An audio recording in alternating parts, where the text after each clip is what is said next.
I've said it on numerous occasions. Sometimes it would have been easier if the disability was visible, because it's not, and they look like, you know, any other child of their age, and so it's been really hard. Females can be affected by Fragile X syndrome, despite it being on the X chromosome and them having two, and they can be affected to a very variable degree. The most severely affected will be rather like the males, but it may be quite subtle, seemingly mild, but nonetheless very detrimental to the individual's welfare and ability to maximise their potential and their quality of life. It is about anxiety, and it is about nerves, and it is also about ADHD. It's about, for them, you know, so much going on in their mind, and that they need to sort of stand back and stop and think, and then go ahead with whatever they're doing. And it's about trying to get those nerves under control, and understanding that those nerves are being driven by a genetic condition, and that other people do feel that, but theirs is more acute, and that it's okay. It affects my nerves because it affects me because it affects my learning. It also affects my my speech and language. It also affects my joints because I have hypermobility. My sister, she gets really anxious. I like to fiddle a lot. I like to moan quite a lot because I get annoyed with myself sometimes. Maze these days doesn't like crowds as much, so she doesn't like going, I mean, we live near Brixton, and she doesn't particularly like going to Brixton. There's a great cinema there, and she finds the crowds overwhelming. I don't like,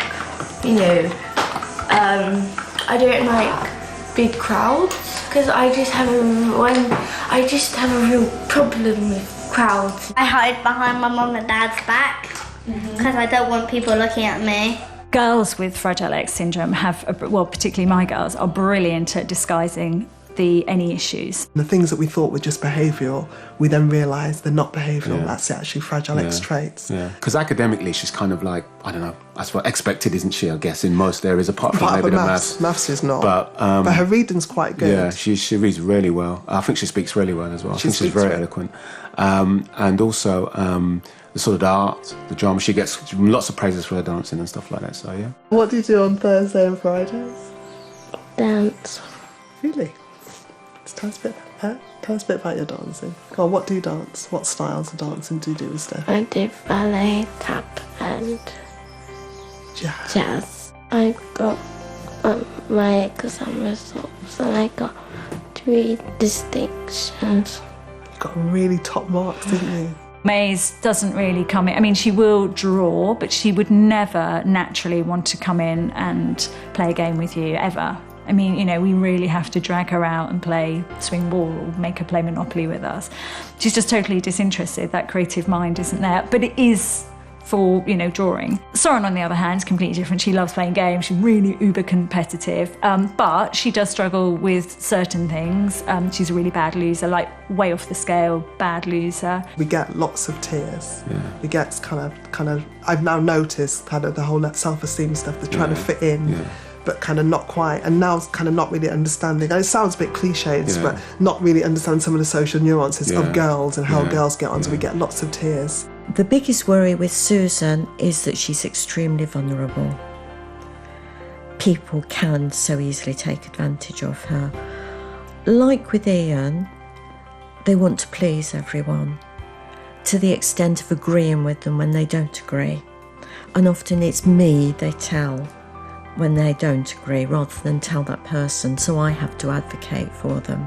I guess my one worry with Maze in particular, I think Soren is a little more wary, is, you know, I would say, so, you know, outside of the house, about who to trust and not, and who to be wary of.